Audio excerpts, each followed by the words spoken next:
Hey everybody, HomeSliceHenry here, and today's video is going to be a fun one. If you remember, back at the start of the season, I featured Drain Punch Sableye and nicknamed it the Immortal Sableye.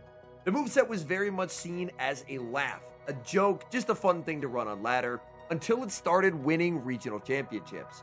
Well, Sableye is not the only Pokemon that learns Drain Punch. In today's video, we're taking a look at Drain Punch Kanto Slowbro, as this trainer, Maki DK, used Drain Punch Slowbro to climb up to leaderboards in the Open Great League. So, without further ado, let's hop onto the matches, and let's go Immortal Slowbro. Hopping into game number 1, we'll have to check the fast move. It's Powder Snow on the Sand Slash, so this is going to be a dominant lead win for the Slowbro. Slowbro gets to spam out Drain Punch, hitting for double super effective damage, and boosting up the Slowbro's defense. Slowbro already has okay stats, but with a couple Drain Punch boosts, I mean, look at that. That just does absolutely nothing. Opponent, they try for the Drain Punch catch. They don't get it. Slowbro banks almost 100 energy, and in comes Tinkaton. This team, I'm just noticing, is pretty weak to a Feraligatr, but luckily, not seeing a Feraligatr in game number 1. I'd be very curious to see how he decides to play out the Feraligatr matchup. I assume probably stayed with the Slowbro, just spam out some Drain Punches, and then just make it so that way the Slowbro just takes absolutely no damage. However, in the meantime, enough about Feraligatr, we're getting back into the game, and Gigaton Hammer is connecting for devastating damage onto Azumarill. Able to save the Tinkaton, catch onto the Slowbro. Drill Run will take the knockout here. No, Slowbro survives! 1 HP remaining. Slowbro hangs on, firing off the Drain Punch and pressuring away that final Protect Shield. In comes Diggersby, just going to look for a 1-shield Mudshot farm down. Diggersby is going to exit with a Fire Punch loaded. The Azumarill does still have energy in the back, and anytime I see Sand Slash, I always assume it's going to be Sand Slash double water. In comes the Azumarill. Switch Clock was not yet up. No shield of the Diggersby, gonna hold on to that final Protect Shield. Diggersby gonna fire off a Scorching Sands as in comes Primeape, and up this much energy, Diggersby is in a very good spot. Diggersby gets the damage, there's the switch and the combo play, in comes Tinkaton. Gigaton Hammer takes the knockout, back in comes Azumarill, opponent sees the writing on the wall, and concedes the match. Great lead in game number 2 for Slowbro as it fully walls off the energy from Togekiss. They bank back-to-back Aura Spheres, try for a catch on a Voltage Fortress, and that switch-in is going to be instantly hard punished as in comes Diggersby. Unfortunately for the opponent, had they led that Voltage Fortress, it would have been a really tough Pokemon for this team to beat. But unfortunately for them, they save-switched it, and now it's just getting absolutely destroyed by Diggersby. This matchup is one where Fortress can never hope to win. If they want to keep Fortress alive, they're going to have to go down shields and pivot it out. But even then, they would send back in the Togekiss, and that would just get walled off by the Slowbro. They do put up the shield, so it looks like they are intending on trying to go pivot out. Sand Tomb lands. There's the snipe attempt as in comes Togekiss. But this energy on Diggersby should be valuable, so Diggersby puts up the shield on the Aura Sphere. There's the switch out of the Slowbro to catch Aura Sphere number 2.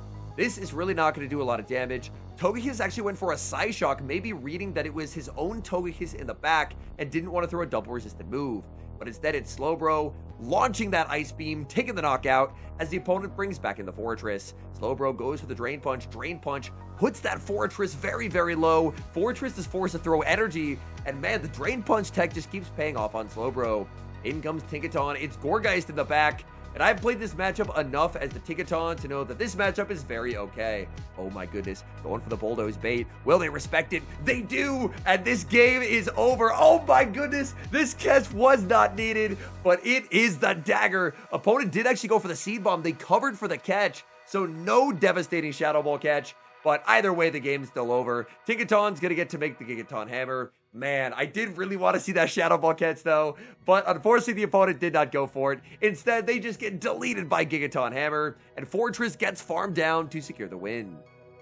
We move to game number 3. Slowbro once again on the lead, and picking up an incredible lead matchup as it leads into Shadow Kanto Ninetales. Opponent safe switches into an Empoleon, but trainer, this is not an answer to the Immortal Slowbro. Slowbro can survive the Drill Peck very comfortably, but going to put up the shield, because Slowbro is just going to boost its defense more and more and more. Slowbro fires off the Drain Punch. The opponent's probably now realizing the gravity of their mistake, because they have now let a Slowbro boost up its defense, and it's going to be very difficult to remove from the field. A Drill Peck into a +1 Slowbro does absolutely nothing. This Slowbro is about to be at +2 as it goes for another Drain Punch. In the back is a Bullet Seed Cordilli. Now there's a mon I haven't seen in quite some time. Slowbro should be able to grab a shield or inflict devastating damage with Ice Beam, and from here, this game is just strictly going to be won off alignment. Tinkaton is going to be able to shut down the Credilli, and there's the Diggersby in the back for the Ninetales. There's the pivot out, Ninetales gets brought in, but it's bad news. There is another Ninetales counter in the back, as in comes Diggersby. No baits here. The only win gone for the opponent is trying to call a bait. They do put up a shield, but realistically, Energy Ball or Overheat, neither one can pick up the one-hit KO. Diggersby puts up the shield, Ninetales full sends the Overheat, opponent sees the writing on the wall, and concedes the match. We move to game number 4, picking up a pretty rough lead, leading Slowbro into Pangoro. Instant save switch into Tinkaton, and the opponent does not have an answer. They stay in to fire off the close combat, but pay a very heavy price. The usual team, anytime there's a Pangoro lead, is Grumpig as the save switch, and then either Tinkaton or Aegislash as the closer. The opponent sends in Tinkaton, so now we know it's the Tinkaton variant. The final Pokemon is probably going to be Grumpig, and that would be a bit problematic considering that Grumpig is pretty strong into this entire team.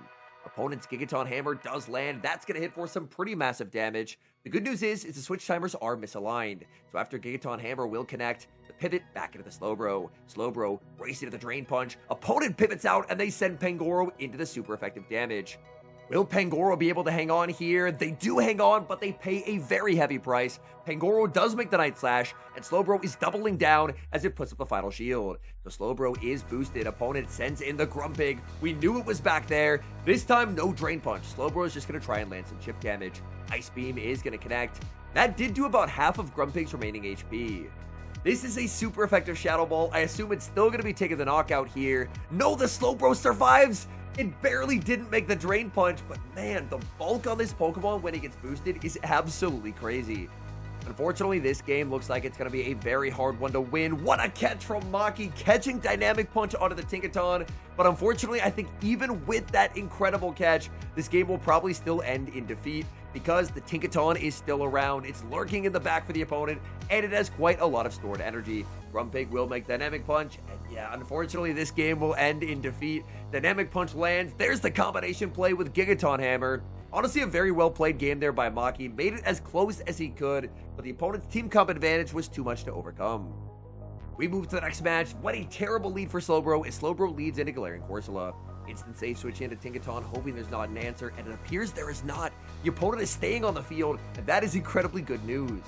Every second the Corsola stays on the field, it desyncs the switch timer. Gigaton Hammer, unfortunately, will be shielded, but if they're staying in, then clearly something is very wrong for the opponent, and they are very weak to Tinkaton in the back. Nightshade will be shielded. Gigaton Hammer number 2 is reached. Corsola can survive. Are they willing to double shield? Yes, they are. They double shield. The Nightshade will still fail to take the knockout here, so Tinkaton can actually hang on. The Fairy Winds have done so much damage already to the Corsola. Tinkaton gets Gigaton Hammer number 3, and Tinkaton's just putting on a show. Gigaton connects, Corsola barely hangs on, and now in comes Diggersby. The Corsola actually throws energy, so they really need switch advantage. Otherwise, it would make more sense to save the energy and try and pivot. Corsola gets fully farmed down. They should have a strong answer to Diggersby in the back. They send in Gliscor, and Gliscor will be answered with the Slowbro.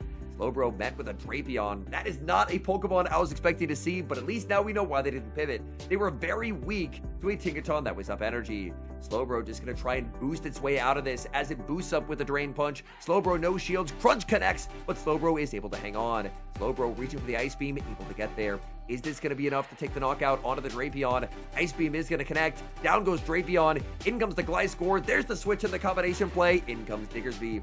Diggersby just going to launch as many Fire Punches as it can, but will probably need to make it to 3 Fire Punches. Tough call to make as Diggersby. Is it the bait? Is it the nuke? The shield comes up. No, it's the Sand Tomb, and all could be lost.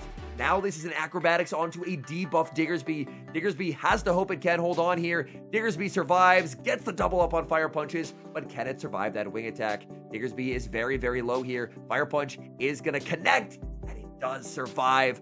Barely, very low HP. Diggersby knocks out the Gliscor and somehow escapes with a win. They get up a great lead in the next match. Slowbro into Empoleon. The Empoleon is staying in. I'll be honest, I assume most people just don't even know Slowbro has Drain Punch, which is very fair. Prior to this video, I had briefly known that Slowbro learned this move, but I had never really seen anyone run it, so it does make sense why people are staying in. They safe switch a Malamar. That's going to be immediately hard punished with Tinkaton. Another scenario where if the opponent had the Malamar on the lead, it would be very, very bad for this team. But they don't end up having it on the lead. They safe switch it, so instead it's actually quite manageable. Tinkaton will launch Gigaton Hammer. That connects, picking up the one-hit knockout. And the opponent sends in Diggersby as their final Pokemon. Bad news for them, Gigaton Hammer number 2 is reached. They're going to have to give up a shield or just lose half their Diggersby. They put up the shield, but Slowbro's back on the field. Slowbro racing to the Drain Punch, can't quite get there, will put up the shield, but Slowbro can now undertap the Drain Punch, boost up its defense, and make itself really annoying to remove from the field of play. Drain Punch, never going to do a lot of damage, but now suddenly this Diggersby is going to be in a world of hurt as they try and knock out the Slowbro.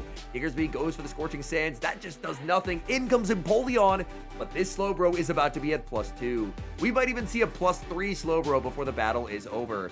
With all these defense boosts, it is highly worth Slowbro's time to stay in this matchup. Empoleon fires off the Drill Peck. That was just never going to take the KO. Slowbro hangs on, fires off a third Drain Punch. Down goes Empoleon. Back in comes the Diggersby. Diggersby trying to farm down. They can't even farm down. The Slowbro just cannot be KO'd. Fire Punch takes the knockout. In comes Diggersby, and I cannot blame the opponent for immediately resigning the match. We move to the next game. Oh, that's a Pokemon I haven't seen in quite some time. Leading Slowbro into Marowak. Marowak does what Mudslap players do best, throws on alignment, and Slowbro more than happy to take the entire free confusion. Slowbro gonna overfarm massively. Even the confusions have already done over half of Marowak's HP. Slowbro baits with the Drain Punch, gets the shield. Marowak can fire off the Bone Club, but Slowbro is guaranteed to survive this now. Can Slowbro even overfarm to the point where it can knock out with the Drain Punch? It looks like the answer is yes. Slowbro only going to throw one confusion to the Drain Punch. Drain Punch is going to land. Marowak gets farmed down. Slowbro wins the lead and exits with a Drain Punch loaded as in comes Voltage Fortress. The opponent's really going to regret not playing for switch advantage because in comes Diggersby. In the back, they have Furret. Diggersby does stay in a bank of Scorching Sands before pivoting out. Realistically, that desync of the timer only helps the opponent, but even if a catch does eventually happen, there's still just no way for the opponent to ever win this game. Furret, even with Brick Break, is just absolutely helpless into Tinkaton. Tinkaton just going to go straight for the Gigaton Hammer, as Furret's going to debuff defense once again with Brick Break number 2. That desync of the timer, I believe, will actually let the opponent catch here, and it does. They get the catch and sneak onto the Fortress. Still get a full charge here because that damage is still valuable. But with all the energy that is already stored on this Diggersby, there is just no way the opponent can ever win. Fire Punch will connect, picking up the one-hit knockout. Back in comes the Furret. Furret can go for the Brick Break, but this is a full HP Diggersby. You're going to need a lot more damage than that. Diggersby shrugs off the damage, fires off the Scorching Sands. This is going to be putting Furret deep into the red HP. Switch timer will be up pretty soon as well, and the opponent knows there's no point in throwing any more charge attacks. This game is over. They needed switch advantage, but Marowak could not beat the Drain Punch Slowbro, and that cost them everything. Hopping into the next match, Slowbro into Licky Licky. I imagine this is a pretty negative matchup. Gonna bank some energy and then pivot out into the Tinkaton. Opponent clearly does not have a strong answer. They're gonna stay in and fire off a Shadow Ball. Shadow Ball honestly doesn't do a ton of damage to Tinkaton, but Tinkaton is going to inflict horrifying amounts of damage with Gigaton Hammer. Gigaton Hammer is going to be shielded. They're going to stay in this matchup, fire off another Shadow Ball, but they have so thoroughly desynced the switch timers. If they're this weak to Tinkaton, shielded the Tinkaton makes only too much sense. Tinkaton now gets to go for another Gigaton. Licky Licky no shields. Licky Licky will make a last second charge attack here on 1 HP. It is going to be the Shadow Ball, but Tinkaton hangs on. In comes Fearow. Fearow gonna try for the farm down. Can't get it, but Fearow will be able to win charge attack priority over Tinkaton and deny that energy with Drill Peck. But now in comes Slowbro. Slowbro building up to the Ice Beam, baiting with the Drain Punch. This is a diabolical bait. Drain Punch does not get shielded, so the opponent reads that it's going to be that Slowbro with Drain Punch. They do not put up the shield, but now Slowbro is boosted. Slowbro gonna boost itself up to +2 now. Does Fearow put up the shield? Do they value the energy? No, they let themselves get KO'd. In the back is Wigglytuff, and I have never seen Charms look so pathetic. Slowbro now gonna boost itself up to +3. I am a well-known Wigglytuff hater. This is a truly incredible day. the one Pokemon that Wigglytuff cannot farm down. They go for the Swift. Slowbro survives and makes it to a 4th Drain Punch. Slowbro now at +4 maximum defense. Wigglytuff in absolute shambles. They still can't farm down. There's the switch to Diggersby, and Diggersby will close out this game very comfortably. The Wigglytuff playing it out to the bitter end, but they just got absolutely destroyed by the Immortal Slowbro.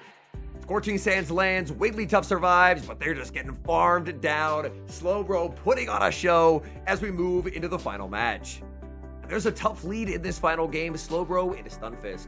Stunfisk is a core breaker for the Slowbro Tinkaton core. Opponent throws on alignment. What are they doing? And an entire free confusion is granted to Slowbro. This charge will hit for super effective damage, but this Ice Beam is going to hit for some pretty massive damage in return. Does the opponent put up the shield? No, they pay a very heavy price. They'll be able to win the zeros here against Slowbro, but this could set up monster Diggersby farm unless the opponent is willing to pivot out. In comes Diggersby, the opponent just going to let the farm happen. No, they pivot out into Go-Goat, but Go-Goat is going to be fully walled off by this Tinkaton. Tinkaton more than happy to absorb Leaf Blade after Leaf Blade. Does Tinkaton ever consider going for the Bulldoze? No, gonna lock in Gigaton Hammer. Go-Goat is a lot bulkier than one might expect. However, Gigaton Hammer is still actively a Precipice Blades clone, so if this lands, I assume the Go-Goat gets one shot. No, the Go-Goat survives! Go-Goat is so bulky! Why is Go-Goat able to live that? Opponent sends back in the Stunfisk, but Stunfisk is gonna get knocked out by Bulldoze unless they put up a shield. They do put up the shield. Bulldoze does get the debuff. If they're putting up the shield, then they don't want to see Tinkaton versus whatever they have in the back. Will they get farmed down here? The answer is yes. The Fairy Winds get the farm down. In the back is Toucanon. Oh, this is a diabolical Bulldoze bait. Unwilling to bait the Go-Goat, willing to bait Toucanon, and this game is over. Gigaton Hammer is reached. There is no hope remaining for Toucanon. Get that Toucanon out of here, and that's a good game. All in all, these are some very fun battles, so many thanks to Maki DK for that battle submission. I really appreciate the fact that this season has allowed several Pokemon that previously didn't really see a lot of play with Drain Punch to have play with Drain Punch now that it got buffed. Drain Punch is an extremely funny move. It never does a lot of damage, but it really just goes to show the power of being able to boost up your own defense. We've already seen that with a Pokemon like Bellybolt in the Ultra League with Parabolic Charge, which was able to kind of boost its defense and kind of make itself unkillable. Now we have probably a bit more balanced version of that move, where Drain Punch never really does a lot of damage, but it allows Pokemon that already have okay bulk to get to just absolutely absurd levels of bulk with a few Drain Punches.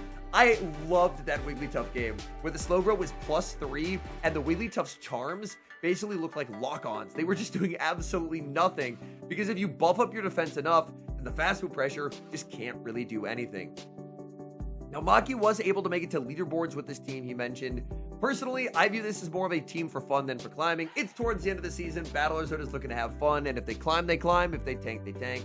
So it's not personally a team that I would recommend for climbing if you're looking to try and make a last-second vet push, last-second legend push, last-second expert push. But man, I really enjoyed getting to watch Immortal Slowbro absolutely destroy some teams.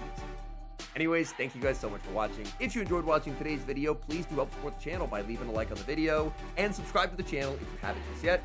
And an extra special thank you as always to our channel members here on YouTube. The support you guys provide to the channel is so appreciated. Thank you guys oh so very much. And until next time, I've been HomeSliceHenry.